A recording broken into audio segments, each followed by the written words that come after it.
अगर डिवाइन उसमें कृष्ण बोला जी गया। ये कह रहे हैं कि हम्म। मैं हम्म।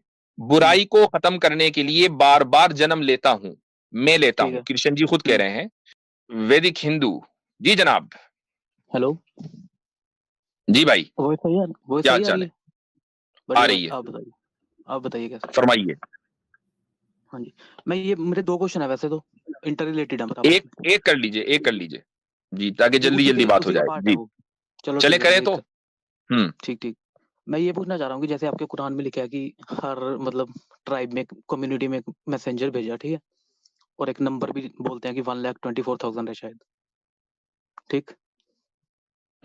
बोले, तो पूरी ये बात कर लें। तो हम हमारे इंडिया की साइड में, इंडिया में जापान, ये जितने कंट्रीज हैं, तो उसको भी छोड़ दें, अगर इंडिया में कौन सा नबी था जिसे हम बोल सकते हैं कि नबी था हमारा?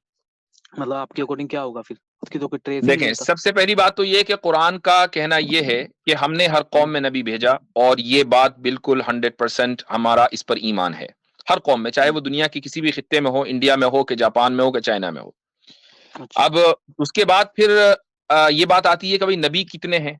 तो ये एक हम्म। स्पेक्यूलेशन है। कुछ लोगों के नजदीक 1,14,000 हैं, कुछ के नजदीक 1,10,000 हैं, कुछ के नजदीक 1,24,000 हैं। ये बात कुरान में नहीं है और किसी सही हदीस में नहीं है।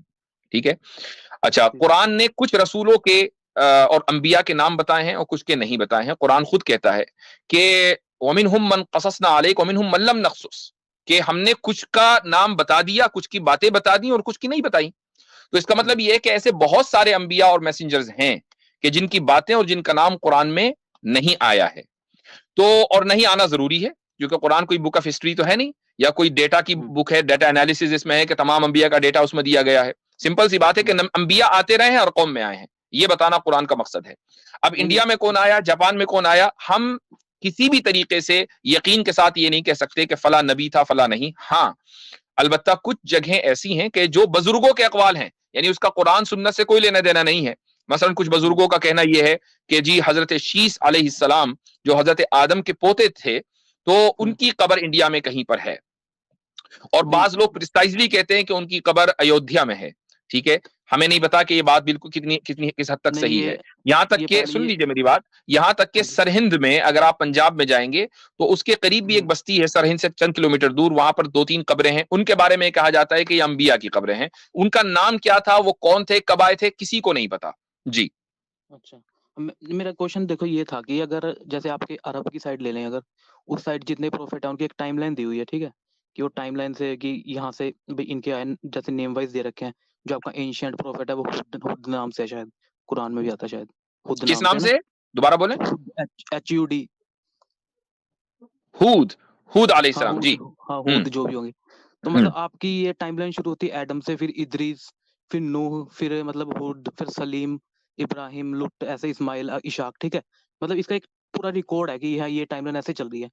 पर ये टाइमलाइन इंडिया में इस साइड बिल्कुल एक भी ट्रेस नहीं मिलता, ना हिस्टोरिकल सबसे मिलता। पहली बात तो मैं आपको ये बता दूं कि आपसे ये किसने कहा कि ये टाइमलाइन है? अलग अलग जमानों के अलग अलग प्रॉफिट्स हैं, ये कोई टाइमलाइन नहीं है। प्लस ये किसी अच्छा। एक एरिया से रिलेटेड नहीं है। अब जैसे हजरत इब्राहिम है, आप जानते ही हम्म। इब्राहिम अलैहिस्सलाम का नाम आप खुद ले हाँ रहे जी। हैं। तो हम्म। इब्राहिम अलैहिस्सलाम किस जगह है, आपको पता है? वो तो पता नहीं, उनके उसमें आए थे कि अब्राहम के पीपल के आगे कुछ उनकी जनरेशन में। किस जगह है, ज्यादा नहीं पता बताइए मुझे। कहाँ है, कहाँ है? इब्राहिम शायद, अगर मैं आइडिया के साथ बोलूँ तो इराक या इस साइड आया हूँ, मेसोपोटामिया की साइड शायद। तो पक्का नहीं पता पर मुझे। मेसोपोटामिया में आए, तो आप उसको मानते हैं कि वो अरब कंट्री थी जब हजरत इब्राहिम आए थे? देखो मैं वही तो बोल रहा हूँ ना, मतलब ये बोलना चाह रहा हूँ कि मैं उस साइड का तो ट्रेस अवेलेबल है, हम देख लेते हैं कि किसी ना किसी एक एक फोक स्टोर जो स्टोरी है अच्छा, उसमें भी जुल्किफिल। अवेलेबल है। जुल्किफिल का नाम आया, जुल्किफिल किधर आए? जुल की फील तो पता नहीं मुझे किधर है। नहीं पता ना। अच्छा, हम्म। इसके बारे में मैं आपको बता देता हूं। अभी हमारे ये बुद्धिस्ट मॉन्क आए थे, और मैं हम्म। ये बात सिर्फ किसी इंडोर्समेंट के तौर पर नहीं कह रहा हूं, बल्कि एक हम्म। राय जो हमारे कुछ स्कॉलर्स की है, उसमें डॉक्टर इसरार भी हैं, उनसे पहले मौलाना अब्दुल करीम पारेख पुना हम्म। के थे। ठीक उनकी है। राय है, उनका हिंदी तर्जुमा भी मिलता है। इन हजरात की राय यह है कि जुल्किफिल का जो माना है और जो तर्जुमा है अरबी में, उर्दू हम्म। में, वह है कपिल वाला। और अच्छा। जो बौद्ध थे उनका नाम भी कपिल था। और इस वजह से जुल्किफिल के बारे में एक राय ये है कि हो सकता है कि ये बौद्ध हों। ये पॉसिबल नहीं है, हम इसको ये नहीं कह रहे वो कि है। मैंने सिर्फ ये दो हो नहीं स्कॉलर्स की सकता। आपको बात नकल की है, मैं ये नहीं कह हाँ रहा हूं जी। कि ये हो सकता है, ये नहीं हो सकता। अगर आप ये कहेंगे नहीं हो सकता, आई डोंट केयर। पॉइंट ये है कि तो हमें कुछ अंबिया के नाम मालूम है, कुछ के नहीं मालूम है। तो इस फिर पे तो हम ये भी मुफ्ती बोल डॉक्टर सकते हैं कि जो हमीदुल्लाह हमारे साहब का भी अवतार हैं, नाम मौजूद वो है। भी प्रॉफिट हो वैदिक सकते में हैं। मैं एक चीज़ मैं ऐड कर दूँगा अगर आपकी हाँ इजाज़त जी, हाँ से। जी। इस पे जी डॉक्टर हमीदुल्लाह साहब ने भी इसको रिपोर्ट किया है। इस ज़ुल्किफ़ल का ये जो आप मतलब बता रहे हैं ये भी कि जी ये भी बुधा की तरफ मंसूब है और इसकी हुँ, एक इंटरप्रिटेशन कुरान की उस आयत की वो तीनी वो ज़ैतूनी उसका भी एक इंटरप्रिटेशन डॉक्टर हमीदुल्लाह साहब ने रिपोर्ट की है कि ये 4 जगह मुख्तलिफ 4 मुख्तलिफ अंबिया से मंसूब हैं। तो जी। इसमें जो इंजील का ज़िक्र है हम्म, वो चूँकि अरब में उस इलाके में नहीं था तो तूर सीना जनाब मूसा अलैहिस्सलाम से हो गया, शहर अमीन जो है जनाब रिसालत मआब सल्लल्लाहु अलैहि वसल्लम से, और जो इंजीर चलो। है इसका ताल्लुक बुदा से है कि वो आम तौर पे इंजीर के दरख्त के नीचे या उनके उन दरख्तों के पास वो बैठ के गौर व फ़िक्र करते थे और उन पे फिर जो डिवाइन ये एक रेवलेशन राय हो होती थी। सकती है, जबकि उनसे पहले और भी मुफस्सिरीन की राय माउंट ऑलिव के ताल्लुक से है। माउंट ऑलिव जो है वो यरूशलेम में है। जी जी। जी अच्छा जी जी। देखो, हमारे मैं एक चीज़ बोलना चाह रहा हूँ इसमें। दूसरे हैं डॉक्टर गुलाम जिलानी बर्क, वो तो हाँ इस जी। कदर कायल थे कृष्ण और राम और इन लोगों के हवाले से कि ये अंबिया हैं कि वो अलैहिस्सलाम लिखते थे। अब डॉक्टर जी गुलाम जिलानी अच्छा। बर्क छोटी हस्ती नहीं है, बहुत बड़ा नाम है। वो तो कृष्ण हुँ, अलैहिस्सलाम, राम अलैहिस्सलाम इस तरह से लिखते थे। लेकिन वैदिक भाई मैं आपको 2 चीज़ें मैं आपसे मैं कहना चाहूँगा यहाँ पे कि हुँ, इर्रिस्पेक्टिव के हमें उनके जो अंबिया इंडिया में आए या नहीं आए, उनके हमें नाम पता है या नहीं पता। लेकिन जो आपका स्क्रिप्चर है उससे हुँ, हमें ये पता चलता है कि उनको लाने वाले वही थे, उसी अंबिया के ग्रुप में से थे जिन अंबिया की हम बात कर रहे हैं।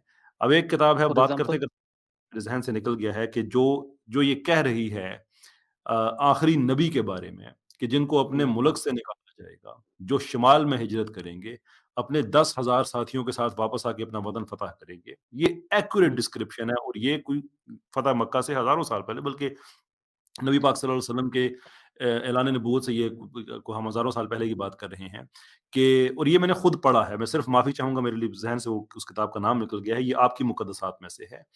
ओके। ऐसे ही अगर आप देखें जो अपना हमारी सूरह इख़लास है और आपकी भी एक किताब मेरे ज़हन से बात मुझे पता नहीं था आप गीता? ये ठीक है, अदरवाइज़ मैं हवाले में रिफ्रेश करके आता कि जिसमें अल्लाह ताला के बारे में या जो क्रिएटर है उसके बारे में अगर सूरह इख़लास को पढ़ें और आपकी उसको उस छोटे चैप्टर को पढ़े तो कोई आदमी जो कॉमन सेंस रखता है वो मान ही नहीं सकता कि इनके लिखने वाली 2 मुख्तलिफ हस्तियाँ हो सकती हैं। तो वो कौन लाया? हुँ, अब वो नाम शायद हमें ना पता हो, यकीनन हमें नहीं पता, लेकिन it has to be from that same group of profits जिनके कुछ नाम आइडेंटिफाइड है कुरान में, कुछ नहीं है। अच्छा, सोर्स इनके बिल्कुल सही कह रहे हैं आप कैसर भाई। और वैदिक हिंदू साहब, असल बात इस पर नहीं होनी चाहिए कि यहाँ हुँ, कौन आया। उसकी वजह यह है कि अगर हमें ये भी नहीं मालूम, हमें ये तो मालूम है ना कि वहां कौन आया। चलो ये नहीं पता यहाँ कौन आया, वहां हुँ, कौन आया ये तो पता है ना, कुरान की रिपोर्ट के मुताबिक। आप हम अगर आप कुरान को तस्लीम भी ना करें, लेकिन आप इतना तो हुँ। मानते हैं कि कुरान ने इन अंबिया के नाम बताए हैं। हजरत ईसा के, हजरत मूसा के, हजरत इब्राहिम के, रसूलुल्लाह सल्लल्लाहु अलैहि वसल्लम के, हजरत आदम के, आपने खुद कितने नाम बता दिए। तो हाँ क्या जी, आप इसी इन तरह लोगों को, रुक जाइए हुँ, हुँ, मेरी बात, क्या हाँ जी। आप इनको अंबिया मानते हैं? अगर मैं तब मान सकता हूँ कि अगर जब आप बोलो कि जो हमारे वेदास हैं ये वो रेवलेशन गॉड से हुए हैं, तो मान सकता हूँ। वरना तो फिर अच्छा, एक प्रॉब्लम तो प्रॉब्लम मैं, इसमें। ठीक है, तो अगर मैं आपसे ये कहता कि नहीं जी इंडिया हुँ, में फला आया है, हुँ, आप उसको भी ना तस्लीम करते, क्योंकि इससे कोई फर्क नहीं पड़ता। बात इस पर नहीं होनी चाहिए कि कौन आया, बात इस पर होनी चाहिए कि क्या आना मुमकिन है, क्या खुदा नबी भेजता है या नहीं भेजता। आपके एतबार से खुदा हाँ नबी जी। भेजता है? देखो, जो हमारा स्क्रिप्चर है और जितना हमारा मतलब कांसेप्ट है सेंट्रल आइडिया हिंदुइज्म का, उसमें जी ये है कि हमारे जो ऋषि हैं, उन्होंने ब्रह्म ब्रह्म जी से बोला गया सुप्रीम गॉड, उससे जो रेवलेशन उन्हें हुई, वो उन्होंने आगे-आगे पास ऑन की, और जो हमारे अवतार हैं, वो गाइडेंस के लिए टाइम टू टाइम आए। तो उसी वजह से अगर आपके प्रोफेटहुड में देखा जाए तो हमारे में एक बिल्कुल मतलब बिल्कुल ट्रेस भी नहीं मिलता है, ऐसा तो इम्पॉसिबल लगता है मुझे कि अगर यहाँ कोई भी आया और पर ऋषिज़ की स्टोरीज़ नहीं नहीं नहीं मतलब नहीं नहीं हर नहीं, जगह अवेलेबल है। मैं दोबारा उस पर नहीं जा रहा हूं कि इंडिया और जापान में कौन आया। मैं कौन की बात ही हुँ, नहीं कर रहा हूं। क्या हाँ जी। खुदा की तरफ से, और खुदा से मतलब जो सुप्रीम बीइंग है, जो आप उसको जो भी नाम दें, हुँ, उसकी तरफ से इंसानियत के पास पैगाम लाने वाले क्या आ हुँ, सकते हैं या नहीं आ सकते, ये मैं पूछ रहा हूं आपकी आइडियोलॉजी के अच्छा। मुताबिक। हाँ, हमारे में ऋषिज़ बोला गया पर प्रोफेट ऐसा तो टर्म नहीं आई। आ सकते होंगे वो तर्जुमा पर। अलग हो सकता है ना, वो एक अलग हाँ लैंग्वेज है। जी, ऑब्वियसली बात है कि प्रॉफिट इंग्लिश का लफ्ज है, वो आपके यहाँ नहीं होगा। मैं ठीक। उसके कॉन्सेप्ट पे बात कर रहा हूं, टर्म के ऊपर या हुँ, लफ्ज के ऊपर बात नहीं कर रहा हूं। यानी अगर अच्छा। हम ये कहें कि खुदा की तरफ से कुछ पैगाम्बर, पैगाम लाने वाले इंसानियत के पास आते हैं, जो खुदा की बात उनके सामने रखते हैं कि देखो खुदा तुमसे ये चाहता है कि तुम उसकी इबादत करो, ऐसे करो, वैसे करो, और खुद उनका लाइफ अच्छा स्टाइल ऐसा हो कि वो दूसरे लोगों के लिए रोल मॉडल बने। तो क्या ये कॉन्सेप्ट आपके नजदीक दुरुस्त है या नहीं है? हाँ, ये हमारे में अवतार कंसेप्ट बिल्कुल सेम बोल सकते हैं कि वो जैसे कृष्ण राम हर युग में आए हैं कि जब जब भी ठीक, गाइडेंस की ये जरूरत पड़ी। अवतार का जो कॉन्सेप्ट है वो अलग है, क्योंकि अवतार का मतलब ये है कि खुदा ने उन लोगों की शक्ल में जन्म लिया, ये नहीं अवतार नहीं का नहीं, ये नहीं, कॉन्सेप्ट है। ये नहीं है अवतार का कॉन्सेप्ट। अच्छा, अवतार अवतार का किसे कॉन्सेप्ट कहते हैं? हमारे में दो डेफिनेशन आती है, एक तो हम्म, निर्गुण निराकार, सगुण हम्म, साकार, ठीक है। हम्म, जिसमें ये बोल देते हैं कि गॉड जो हमने मतलब हमारे में ब्रह्म जो गॉड है, वो तो हम जानते हैं कि टाइम स्पेस फैब्रिक से बियॉन्ड है, वो एंटर नहीं कर सकता इस रियल में जो इम्पेरिशेबल है, मतलब जो मटेरियल है। तो हम ये एक मेटाफर में बोल देते हैं कि उसने अपॉइंट किया अवतार को, वो अवतार उसी वे में आके हमें गाइड करके चला गया। मतलब हम ये नहीं बोलते कि भगवान ने जन्म लिया या भगवान जन्म लेगा, क्योंकि हमें भाई पता है आप भगवान। अवतार की जो डेफिनेशन हिंदुओं के यहाँ मिलती है, और हमारी इस स्ट्रीम पर आकर खुद ही हिंदू बताते हैं कि जी इतने अवतार हैं, राम जी उसके फला नंबर के अवतार हैं, खुदा हाँ जी, राम की शक्ल में आया, और खुद कृष्ण जी जो है वो महाभारत में बैठकर ये, यानी जो गीता है उसमें ये कह रहे हैं कि जी मैं बार बार जन्म लेता रहूंगा, मैं बार बार जन्म लेता हूं। हाँ तो क्या मैं खुदा आपको जन्म लेता है? मैं आपको स्क्रिप्चर के अकॉर्डिंग बता रहा हूँ कि वो जो बात बोलेगी जन्म लेने की, वो यही बोलेगी कि मैं गाइड करने के लिए बार बार मतलब प्रकट होऊंगा और आऊंगा, ये बोला गया। ये नहीं बोलेगा कि जो गॉड है वही जन्म लेगा। अब आपको इसमें डिफरेंशिएट करना पड़ेगा थोड़ा सा। नहीं, जो जन्म स्क्रिप्चर के लेने का अकॉर्डिंग बता रहा मतलब हूँ मैं क्या आपको। है, यानी क्या, एक बात बताइए, जन्म लेने का हाँ मतलब जी, जन्म लेना ही तो होता है ना।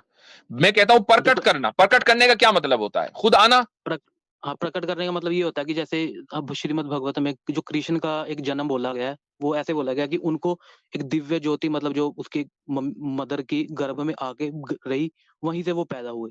ये मतलब मेल फीमेल वाला बर्थ नहीं बोला गया इसे। और वो अलग अच्छा, अलग अवतारों की शक्ल में लेते हैं, तो हाँ अवतार जी, फिर प्रॉफिट कैसे हो गए? आप जो कह रहे हैं ना कि नहीं इसका मतलब तो फिर वही हुआ, वो कैसे हो गया? क्योंकि वो ऐसे हो क्योंकि गया। हमारे यहाँ हाँ जो प्रॉफिट्स आते हैं, मैसेंजर्स आते हैं, खुदा उनमें उनमें हुलूल किए हुए नहीं होता, खुदा उनके अंदर नहीं होता, वो खुदा का पैगाम लेकर आते हैं। जी, खुदा ने उससे जन्म इसी नहीं में लिया। एक बात ऐड कर दूं कि इसी जी, कॉन्सेप्ट को लेकर के जो हिंदुइज्म है वो ये कहता है कि जो क्रिश्चियनिटी के अंदर जो कॉन्सेप्ट है कि ईसा अलैहिस्सलाम जो है वो, यानी वो जो ईसा अलैहिस्सलाम का कॉन्सेप्ट क्रिश्चियनिटी में वो असल में अवतार है, कि वो नहीं, खुदा का, यानी कि खुदा की शक्ल में वो एक फ्लैश में आदमी है ना, जी, नहीं वो तो जी, है खुदा लेकिन वो इंसानी शक्ल में। तो अवतार बेसिकली वैसा ही कॉन्सेप्ट है हिंदुइज्म में कि है खुदा वो, लेकिन वो इंसानी शक्ल में। देखो अब ये बिल्कुल। अच्छा, कॉन्सेप्ट आप हम ये अब बोल आप सकते हैं। अब आप कृष्ण जी को ही देख लीजिए, महाभारत के हम्म, जो कृष्ण जी हैं, हाँ जो जी, अर्जुन को गाइड कर रहे थे, हम्म, क्या वो, आप ये कहते हैं कि वो खुदा के प्रॉफिट थे, या खुदा के अवतार और खुदा उनमें था? हाँ ठीक, हाँ बता रहा हूँ। देखो जो हम ये जो हमारे कृष्ण में भी मतलब गीता में भी लिखा है कि जब वो डिनोट कर रहे हैं कि खुद को ब्रह्म से, तो उस हम्म, टाइम जो उनकी कॉन्शियसनेस है वो प्योर कॉन्शियसनेस ब्रह्म की है, ठीक है। और उसमें लिखा है, अगली टर्म भी आती है कि जो मुझे ये मानता है कि ये एक शरीर लेके आया है वो तो मूर्ख है। मतलब अगर ये हम ये कहें कि भगवान का जन्म हो गया शरीर में, उसे उन्हें हम्म, खुद बोला कि वो मूर्ख इंसान है। फिर उसने हम्म, ये बोला कि मैं तो अजन्मा हूँ, मतलब मेरा हम्म। अनबोर्न हूँ मैं, पर फिर भी मैं अपनी कॉन्शियसनेस के जरिए जो प्रकट हो गया, जैसे गीता यानी का जो कृष्ण विराट जी रूप ये कह दिखाया। रहे हैं कि मैं जन्म लेकर आया, वो मूर्ख है, मैं तो अजन्मा हूं, है ना? वो ये बोल रहे हैं कि अगर आप कृष्ण को, अगर सामने आपके कृष्ण है मान लो खड़े इस टाइम, अगर आप ये बोलो कि भाई ये भगवान पैदा कैसे हो सकता है, ठीक है, ये क्वेश्चन आता है ना, तो ये तो भाई इंसान है, ये तो भगवान हो नहीं सकता। तो वो कह ठीक, रहे हैं कि अगर तुम ये समझ रहे हो कि मैं पैदा हो गई, मतलब ये प्रकट हुआ हूं तो मैं भगवान नहीं हो सकता, ये मैं तुम्हारी तो अजन्मा हूं। नोशन गलत है। बिल्कुल हाँ ठीक। जी, जाहिर है कि भगवान को जो है वो अजन्मा ही होना चाहिए। हमारे यहाँ है बिल्कुल। लम यलिद वलम यूलद। पॉइंट ये है कि जब वो आपके सामने खड़ा है, हाँ मैंने थोड़ी देर के लिए अजन्मा ही मान लिया, तो वो तो ठीक। एक फिजिकल रियाल्म के अंदर एंटर हो गया ना। तो पर वो अब अगर अब उसकी बॉडी भी है, अब उसका डायमेंशन भी है, अब उसकी हाँ बिल्कुल। डायरेक्शन भी है, तो फिर आप उसको कैसे कह सकते हैं कि वो गॉड है? ये सारी चीजें तो गॉडहुड के खिलाफ है। देखो जो हमारे में एक टर्म आती है कॉन्शियसनेस, सर सूरत टर्म आता है। सूरत का मतलब ये आता है कि जो अंदर से कॉन्शियसनेस निकलती है ना, देखिए जो सुप्रीम वैदिक कॉन्शियसनेस। भाई, वैदिक हिंदू भाई, हमारी बात हाँ बहुत जी, दूर चली गई। पॉइंट ये था कि आप जो ये कह रहे हैं ना कि खुदा की तरफ से पैगाम लाने वाले आते हैं, उनको हम अवतार कहते हैं। हाँ हम जी, उस पर एतराज कर रहे हैं कि आपके यहाँ जो अवतार है वो इस हम्म। माने में नहीं आता जो खुदा के एक तरफ से पैगाम लाने वाला होता है। खुदा खुद ही प्रकट हो जाता है, आप खुद ही बोल रहे हैं। ये जैसे अवतार, आप ये समझ। कॉन्सेप्ट बिल्कुल अलग है। लिहाजा क्वेश्चन इस पर होना चाहिए कि हम्म, खुदा किसी को पैगाम लेकर भेजता है या नहीं भेजता। अगर भेजता है तो हम्म, आपके और हमारे दरमियान सिमिलैरिटीज हैं, और अगर देखो नहीं हमारे भेजता में वो खुद ही प्रकट हो जाता है, तो हमारे और आपके दरमियान सिमिलैरिटीज नहीं है इस मामले में। और वो मैं ये एक मैं और ज्वाइन क्वेश्चन करें? था मेरा, वो पूछूं अब, अगर दूसरा वाला पूछ सकता हूँ? नहीं अच्छा, बस अब मेरे देखें, सब ज्यादा हाँ मत एक बोले। मरतबा ही रखें, एक ही क्वेश्चन रखें, इंशाल्लाह फिर अगली मरतबा वो बात रिलेटेड करेंगे है आपसे। इससे जी रिलेटेड। नहीं, बस अब अगली मरतबा एक सवाल हो गया, अब आगे भी लोग हैं चलो ना, तो ओके जी ओके, चलो शुक्रिया अगली बहुत बार बहुत। ठीक है। चले ओके ठीक है, थैंक बहुत बहुत शुक्रिया। अच्छा जी, शक्तिमान